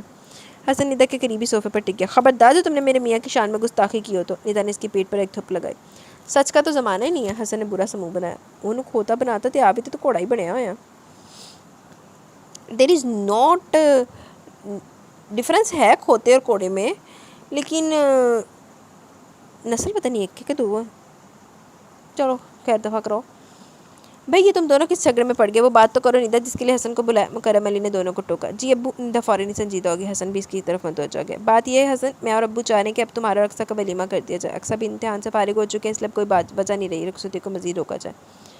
ہم لوگ اس بارے میں تمہاری رائے جاننا چاہتے ہیں، نیدا نے مختصراً بات کرتے ہوئے اس سے پوچھا۔ میں چاہتا ہوں کہ آپ اس سلسلے میں میرے بجائے اقصیٰ کی رائے لے لیں تو زیادہ بہتر ہے، اگر وہ ذہنی طور پر راضی ہے تو ٹھیک ہے، ورنہ اس پر کوئی زور زبردستی کرنے کی ضرورت نہیں ہے۔ حسن نے بہت سنجیدگی سے جواب دیتے نیدا اور مکرم علی بھی سوچ میں پڑ گئے۔ اقصیٰ کا حسن سے گریز ان لوگوں سے ڈھکا چھپا تو نہیں تھا۔ میں بات کروں گی اقصیٰ سے، لیکن تم اس معاملے کو اتنا سیریس نہ لو، میرا نہیں خیال کہ وہ کوئی اعتراض کرے گی۔ ابھی تو اس کا جو رویہ وہ بالکل حالات کے مطابق ہے۔ امی کی ڈیتھ اور تم سے نکاح، دونوں باتیں اتنی اچانک ہوئی ہیں کہ وہ شاکڈ ہے ہو گیا، لیکن مجھے امید ہے کہ جلدی سب کچھ ٹھیک ہو جائے گا۔ نیدا نے حسن کا ہاتھ تھامتے ہوئے اسے تسلی دی۔ مجھے اس سے کوئی شکایت نہیں، میں تو بس یہ چاہتا ہوں کہ آپ لوگ اس کی خوشی کا خیال رکھیں۔ حسن بہت سنجیدگی سے کہتا ہوا وہاں سے اٹھ گیا۔ حسن ٹھیک کہہ رہا بیٹا، تم پہلے اقصیٰ سے بات کرو، اس کے بعد ہی ہم کوئی دن طے کر کے دعوت نامے وغیرہ چھپوانے اور تقسیم کرنے کا کام کر لیں گے۔ ولیمے کا ارینجمنٹ کرنا تو کوئی مسئلہ نہیں ہے، میرے ایک دوست کا کیٹرنگ کا کاروبار ہے، وہ 1 دن کے نوٹس پر بھی سب کچھ ارینج کر دے گا۔ مکرم علی نے کہا تو وہ سر لاتی ہوئی وہاں سے اٹھ گئی۔ کیا بن رہا ہے بھائی؟ اقصیٰ کچن میں تھی، نیدا وہیں جا پہنچی۔ Chinese rice with hot and sour soup. آپ کے سپوت فرمائش کر کے گئے مجھ سے، اقصیٰ نے بوائل رائس چکن کے ریشے کرتے ہوئے بتایا۔ ماشاءاللہ بڑی ایکسپرٹ ہوتی جا رہی ہو، نیدا نے تعریف کی تو وہ چھیم کی۔ بس پیپرز کے بعد فارغ تھی تو میں نے سوچا کچھ کوکنگ پر ہی توجہ دے لوں، ویسے اتنا مشکل کام نہیں ہے، ہر چیلنج سے کوکنگ کے پروگرامز آتے ہیں، ان میں سے کافی ڈشز میں نے ٹرائی کی ہیں، سب ٹھیک ٹھاک ہی بن گئی، اس نے نیدا کو بتایا۔ اچھی بات ہے، کوشش جاری رکھو، جلد ایکسپرٹ ہو جاؤ گی، اور میرے بچے جب بھی آئیں گے اپنی ممانی جان سے فرمائش کر کے اچھے اچھے کھانے کھائیں گے۔ نیدا نے اسے چھیڑا تو جواباً اس کا چہرہ مسکراتا چہرہ سنجیدہ ہو گیا۔ ندا نے اس کا یہ انداز بطور خاص نوٹ کیا۔ ہم لوگ سوچ رہے تھے کہ اب تمہاری رخصتی کر دی جائے، لیکن حسن نے کہا کہ پہلے تمہاری رائے لے لو۔ اب تم بتا دو کہ تقریب کے لیے کون سا دن رکھے، پھر اسی حساب سے شاپنگ وغیرہ بھی کر لیں گے۔ ندا اب اپنے اصل مقصد کی طرف آئی۔ پلیز ندا باجی، ابھی نہیں۔ اقصیٰ کے کام کرتے ہاتھ رک گئے، وہ بہت لجاجت سے بولی۔ لیکن کیوں؟ پہلے تم نے کہا کہ امتحان ہونے والے ہیں، ابھی رک جائیں۔ بات مناسب تھی، اس لیے ہم نے مان لی، لیکن اب تو تم فارغ ہو، اب اس معاملے کو ڈیلے کرنے کی کیا ضرورت ہے؟ ندا نے سنجیدگی سے کہا۔ مجھے ایپٹیٹیوڈ ٹیسٹ کی تیاری کرنی ہے، اقصیٰ نے نظر چراتے ہوئے جواب دیا۔ ندا نے گہرا سانس لے کر رہ گئی۔ اقصیٰ کے شوق سے وہ سبھی واقف تھے، لیکن موجودہ حالات میں ندا کا خیال تھا اپنا انجینئرنگ میں ایڈمیشن کا ارادہ چھوڑ کر کسی نان پروفیشنل سبجیکٹ میں گریجویشن کر لے۔ وہ یہ بات اقصیٰ سے کہنا بھی چاہتی تھی، لیکن جانے کے چپ ہو گئی۔ اس موضوع پر مزید کوئی بات کرنے کے بجائے اس کا ہاتھ بٹانے لگی۔ ٹھیک ہے، اگر اس کی خواہش ہے تو مجھے کوئی اعتراض نہیں۔ آپ بھی اس پر کسی قسم کا دباؤ مت ڈالیے گا۔ بعد میں جب ندا نے حسن کو اقصیٰ کے جواب کے بارے میں متعلق بتایا تو اس نے جملہ کہہ کر موضوع ختم کر دیا۔ ندا تشویش سے اسے دیکھتی رہ گئی۔ اقصیٰ باجی، باہر کوئی آدمی آیا ہے، کہتا ہے کہ آپ سے بات کرنی ہے۔ وہ کتابیں سامنے رکھے پڑھنے میں مصروف تھی کہ گھریلو کاموں کے لیے رکھی گئی ملازمہ نے آ کر اسے اطلاع دی۔ مجھ سے؟ ایسے کوئی سیلس مین وغیرہ ہوگا، تم کہہ دو کہ گھر میں کوئی نہیں ہے۔ نہیں باجی، وہ آدمی کہہ رہا ہے کہ مجھے اقصیٰ بی بی سے ملنا ہے، اس نے آپ کا نام لیا۔ ملازمہ کی بات پر اس نے اپنی جگہ سے اٹھنا ہی پڑا۔ جی فرمائیے۔ گیٹ کی آڑ میں رہتے ہوئے اقصیٰ نے ذرا سا باہر جھانکا۔ لمبے قد اور گوری رنگت والے شخص کے نقوش بتاتے تھے کہ جوانی میں وہ بہت خوبصورت رہا ہوگا، لیکن اب بےحد خراب صحت اور سفید بالوں نے اس کی ساری خوبصورتی کو مارد کر دیا۔ اقصیٰ بیٹے، یہ میں ہوں، تنویر خان۔ اللہ، بغارتی دی اعلیٰ مثال۔ تمہارا ابو بیٹے؟ وہ شخص لپک کر نزدیک آئے۔ میرے ابو؟ اقصیٰ ایک دم ہی پورا گیٹ کھول کر سامنے آ گئی۔ اس کے باپ کا نام تنویر خان ہے، یہ تو وہ بھی جانتی تھی، لیکن ان کے بارے میں اسے زیادہ معلومات حاصل نہیں تھی۔ گھر میں کوئی اس موضوع پر بات ہی نہیں کرتا تھا، اور سچ تو یہ تھا کہ اقصیٰ خود بھی سب کی محبتوں میں گھری ہوئی کبھی اس شخص کو یاد نہیں کرتی تھی جسے اس کے باپ ہونے کا شرف حاصل تھا۔ آپ سچ مچ میرے ابو ہیں؟ اس نے بے یقینی سے سامنے کھڑے شخص سے پوچھا۔ ہاں میری جان، میں تمہارا ہی ابو ہوں۔ تنویر خان کے لہجے میں زمانے بھر کا پیار جھلک رہا تھا۔ آپ اتنے سالوں سے کہاں تھے؟ اپنی آنکھوں میں اترتی نمی کو اندر اتارتے اس نے پوچھا۔ میں تمہارے ہر سوال کا جواب دوں گا، لیکن پہلے تم مجھے اندر تو آنے دو۔ گیٹ پر کھڑے کھڑے تو یہ ساری باتیں نہیں ہو سکتی نا، تنویر خان نے کہا تو اقصیٰ کو بھی اپنی پوزیشن کا اندازہ ہوا۔ ایدا دیاں عظیم ہستیاں ویسے کارواڑی دیا نہیں ہونی ہیں۔ آپ اندر آ جائیں۔ اقصیٰ اسے اپنے ساتھ لے کر ڈرائنگ روم میں آ گئی۔ تم بہت پیاری ہو، بالکل اپنی ماں پر گئی ہو۔ گیٹ پر تمہاری ایک جھلک دیکھتے مجھے زرینہ کی یاد آ گئی تھی۔ زرینہ کے ساتھ میں زندگی کے بہت کم دن گزارنا نصیب ہوئے، لیکن وہ چند دن میری زندگی کے سب سے قیمتی دن ہے۔ زرینہ کی اس مختصر ساتھ کو میں کبھی فراموش نہیں کر سکا۔ اقصیٰ کی صورت کو پیار سے تکتے ہوئے تنویر خان کھوئے کھوئے لہجے میں کہہ رہا تھا۔ آپ امی سے بہت محبت کرتے تھے؟ اس نے اشتیاق سے پوچھا۔ وہ تھی ہی ایسی کہ اس سے محبت کی جائے، تنویر خان نے خلاؤں میں تکتے ہوئے جواب دیا۔ تو پھر آپ انہیں چھوڑ کر کیوں چلے گئے؟ بیٹی باپ کا احتساب کر رہی تھی۔ میں نے کب چھوڑا تھا اسے؟ مجھے تو مجبور کر دیا گیا تھا، تنویر خان نے دکھی لہجے میں کہا۔ کس نے مجبور کیا تھا؟ اس کا تجسس جاگا۔ انہی لوگوں نے جو آج تم پر بھی قبضہ کیے بیٹھے ہیں، خالہ جان اور خالو جان؟ اقصیٰ کے انداز میں بے یقینی تھے۔ لیکن کیوں؟ تنویر خان کے اس بات میں سر ہلانے پر اس نے حیرت سے پوچھا۔ میں ان کے معیار پر پورا جو نہیں اترتا تھا۔ زرینہ کی ضد سے مجبور ہو کر تمہاری خالہ جان نے ہماری شادی تو کروا دی، لیکن کبھی اس رشتے کو دل سے قبول نہیں کیا۔ وہ ہمیشہ موقع کی تلاش میں رہیں کہ کسی طرح ایک دوسرے سے ہمیں جدا کر دیا جائے، اور جب تم 2.5 سال کی تھی تو انہیں موقع مل گیا۔ میرے اور زرینہ کے درمیان کسی معمولی سی بات پر نا اتفاقی پیدا ہو گئی، جسے ہوا دے کر ناراضی تک پہنچا دیا گیا۔ زرینہ کو تمہاری خالہ جان نے میکے میں بٹھا لیا، بس اس کے بعد سب کچھ ختم ہو گیا۔ مجھے موقع نہیں دیا کہ میں زرینہ کو منا سکوں۔ میں کئی بار یہاں آیا، لیکن کسی نے مجھے زرینہ سے ملنے نہیں دیا، بلکہ دھمکیوں پر اتر آئے۔ تمہارے خالو جان کے کئی شاگرد پولیس میں بھی تھے۔ ان لوگوں کے ذریعے مجھے دھمکایا گیا کہ میں زرینہ کا پیچھے چھوڑ دوں، مجھے گرفتار کر کے تھانے میں تشدد کا نشانہ بھی بنایا گیا۔ میں غریب اور بے اختیار سے آدمی نوچھت کنڈوں کے سامنے کب تک ٹھہرتا؟ تھک ہار کے چپ ہو کر بیٹھا، لیکن جب مجھے زرینہ کے انتقال کی خبر ملی تو میں رہ نہیں سکا۔ میں ایک بار پھر ہمت کر کے یہاں آیا، لیکن ان لوگوں نے دھکے دے کر مجھے یہاں سے نکلوا دیا۔ میں بہت تڑپا، بہت فریاد کی کہ مجھے میری بیوی کا آخری دیدار تو کروا دو، لیکن ظالموں نے میری ایک نہ سنی۔ بعد میں بھی میں نے یہاں کے چکر لگایا کہ بیوی نہیں رہی تو کم از کم مجھے میری اولاد تو واپس کر دو، لیکن ان لوگوں کے کانوں پر جون تک نہ رینگی۔ ایک بار پھر میرے ساتھ پولیس تھانے کا کھیل کھیلا گیا، بس پھر میں ہمت ہار گیا، لیکن تمہاری محبت، تم سے ملنے کی تڑپ تو مجھے ہمیشہ میرے دل میں قائم رہی۔ ابھی کچھ روز قبل مجھے معلوم ہوا کہ امینہ بیگم کا انتقال ہو گیا، تو میرے دل میں ایک امید سی پیدا ہوئی کہ شاید اب مجھے تم سے ملنے کا موقع مل جائے۔ میں نے مکرم علی سے اس سلسلے میں رابطہ کیا، لیکن انہوں نے مجھے تم سے ملنے کی اجازت نہیں دی۔ لیکن میں تمہارا باپ ہوں، میرا دل تمہارے لیے تڑپتا ہے، اس لیے میں کھوج لگانے کے بعد کہ تم کس وقت گھر پر اکیلی ہوتی ہو، آج اس وقت تم سے ملنے یہاں آیا ہوں۔ بہتے آنسوؤں کے ساتھ تنویر خان جو داستان سنا رہا تھا وہ اقصیٰ کے لیے بےحد غیر یقینی تھی۔ محبت کرنے والی خالہ جان اور شفیق خالو جان کا جو روپ اس کے باپ نے اس کے سامنے پیش کیا تھا وہ اقصیٰ کے لیے بہت اجنبی تھا، لیکن تنویر خان کے آنسو بھی اس پر بہتے ظلم اور دکھوں کی داستان سنا رہے تھے۔ اقصیٰ تذبذب کا شکار ہو گئی۔